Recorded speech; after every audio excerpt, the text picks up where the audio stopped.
Hai guys, sekarang kita kebetulan bersama narasumber kita yang berada di DU Cafe.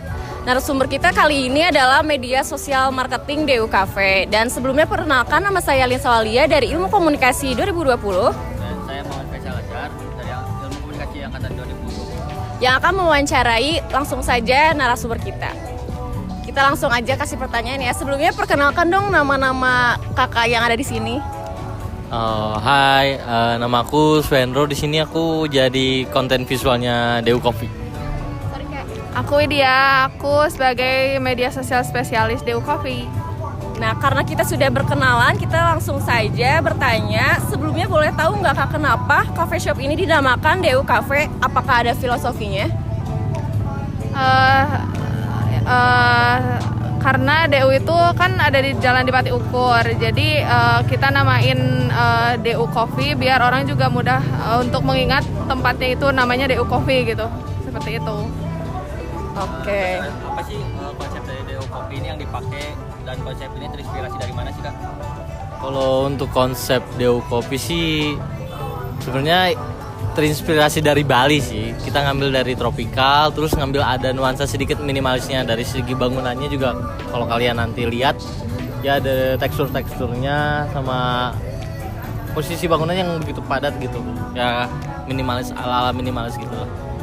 Minimalis tropical, kurang lebih seperti itu.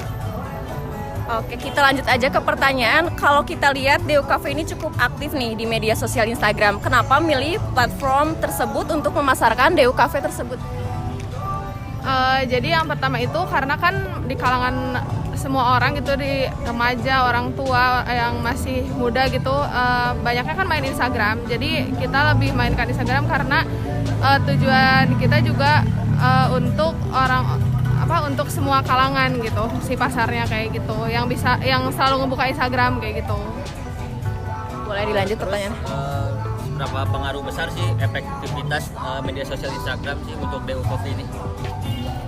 Untuk pengaruhnya tuh ya lumayan besar sih, secara insight juga lumayan besar karena dibantu, sisi lain dibantu juga dengan posisi DU yang dimana di tengah kota banget, terus banyak banget lalu lalang di kalangan semua umur juga, dari anak kecil, kalangan muda-mudi sampai yang tua-tuanya lah gitu kurang lebihnya. Kalau begitu, bagaimana nih cara tim mengelola media Instagram sosial agar konten tetap bervariatif? Konten apa saja sih biasanya yang diupload di media sosial Instagramnya tersebut? Yang pertama kita itu selalu ada weekly meeting kayak gitu. Terus di hari Senin sama Jumat itu ngomongin untuk konten buat dalam 1 bulan biasanya. Terus tapi nanti dibikin di konten kalender kayak gitu untuk 1 minggu sekali. Lalu abis itu ya kita bertukar ide kayak gitu kan. Tim kita ada 4. Nah jadi kita tukar ide kayak gitu, udah diketikin nih kayak gitu. Lalu pas udah si konten kalendernya udah fix, dikasihin lah ke orang grafiknya kayak gitu. Itu dimaksimal di hari Sabtu untuk postingan minggu depannya kayak gitu. Bisa dilanjut pertanyaannya? Terus bagaimana sih cara DU Coffee bisa konferensiin followers jadi pelanggan gitu? Kalau sebenarnya itu lebih ke kita mainin promo sih. Promo di contohnya kayak hari-hari nasional, mainin promo di hari itu, atau enggak lagi rame tren soal apa nih. Nah, kita obrolin konsepnya untuk dijadiin mau promo, mau giveaway, event atau apapun itu. Jadi biar kita tetap konsisten nge-guide masa, walaupun secara offline bisa ngambil masa dari sisi jalan, ya secara online juga kita bisa main di media sosialnya kayak gitu. Oke, kita lanjut ke pertanyaan yang selanjutnya, yaitu kesalahan apa sih Kak yang harus dihindari dalam memasarkan produk di media sosial? Kalau menurut aku sih bukan lebih ke kesalahannya, cuman keteledoran.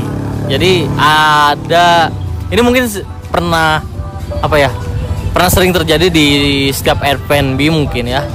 Jadi penyampaian deskrip menu yang harus dipasarkan lewat sosial media, kayak contoh Di sini kita punya menu signaturnya itu ada pizza, Japanese pizza. Nah, salah satunya Japanese pizza yang dimana deskripsi menunya tuh banyak banget. Nah, kadang kalau kita udah upload ke sosial media, ada salah satu rincian komposisi menunya yang belum disebut.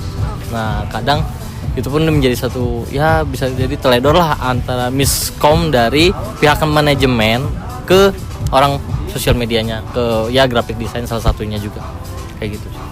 Terus apakah target audiens di DU Coffee ini udah sesuai?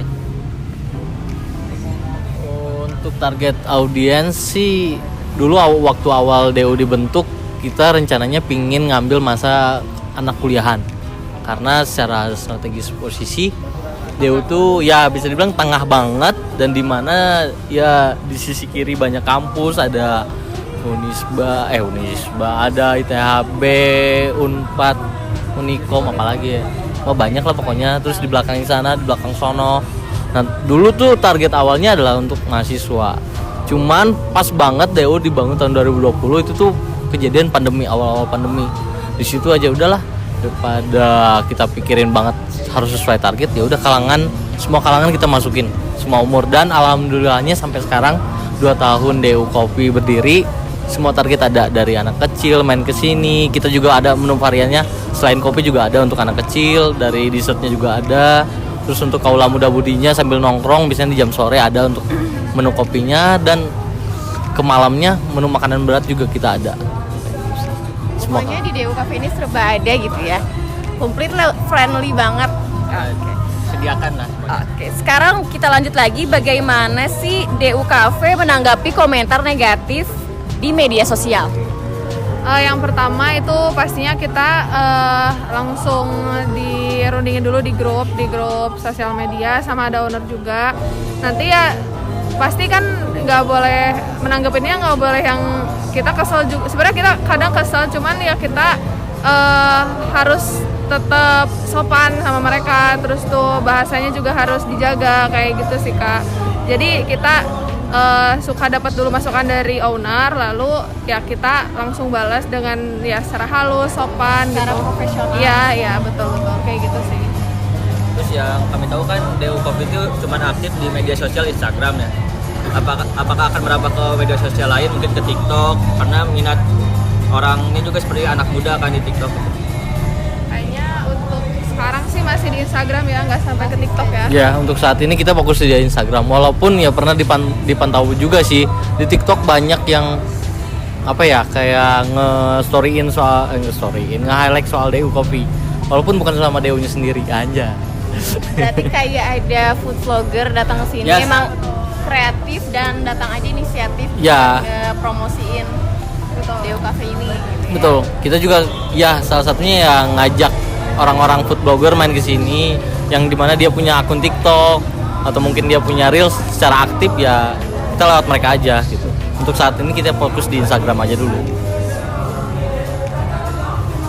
Oke, berarti mungkin cukup sekian, tapi dari saya pribadi akan nanya perihal yang tadi. Kan tadi di sini tuh DU Cafe strategis banget nih untuk tempatnya di DU. Di depan DU ini kan pasti banyak kafe juga. Kenapa sih DU ini selalu ramai, sedangkan cafe shop di Bandung sekarang udah ramai banget, udah banyak banget, tapi kenapa orang-orang bisa milih DU Cafe ini tuh gara-gara yang tadi kakak bilang lebih ke tropikal ya? Atau lebih ke rasa yang beda aja dari minuman atau makanannya? Kalau itu sih aku ngambil secara umumnya aja ya untuk penilaiannya. Untuk penilaiannya kita ngambil letak aja sih, letak posisi yang dimana ini sangat ya bilang apa ya bahasanya tuh strategis banget, yang dimana banyak sini orang-orang dari sudut Bandung, dari kabupaten atau dari Cimahi yang main ke kota. Mereka mau nggak mau pasti main ke kota dong. Yang dimana terus di sisi lain juga di Pati Ukur kan terkenal sama food marketnya, tau, street foodnya. Nah dimana ketika mereka udah jajan-jajan ya bisa sambil ngopi ke sini, atau enggak mereka mau sebelum mau jajan-jajan mereka ngopi dulu kayak gini, kayak gitu sih. Karena secara strategis ini tuh jalan Pati Ukur sebelum masuk ke area jajanan. Jajanan, kayak dimsumnya gitu ya? Ya kayak dimsum dan lain-lain lah, bebek atau apapun. Terus aku nanya nih Kak, tadi kan konsep dari Deo Coffee ini diambil dari di Bali kan, dari Bali. Ya. Dari kafe apa tadi itu namanya? Untuk kafe kita nggak terlalu menyudutkan sih. Oh, ya. Cuman untuk konsepnya kita ngambil area Bali, grafis Bali, secara geografisnya Bali karena kan Alasannya itu kenapa sih? Kenapa Bali gitu yang diambil di Deo Coffee ini? simpel sih. Kalau orang kagak bisa ke Bali, kenapa nggak ke Dewa aja? Berarti buat kalian datang langsung aja ke DU. Selain vibes-nya yang sangat bagus, tempatnya juga strategis, kopinya enak, apalagi sih? Nuansanya juga Bali gitu. Ya, gitu. Seperti itu. Berarti udah cukup. Apa ada pertanyaan lagi dari Kakak Faisal? Nggak ada sih, cukup kayaknya. Dari kita. Mungkin sudahi saja pertanyaannya dan terima kasih banyak kepada Kak Zuhe. dan Kak Widya atas waktunya. Kami pamit undur diri. Saya Alin. Saya Faisal. Selamat jumpa. Bye bye.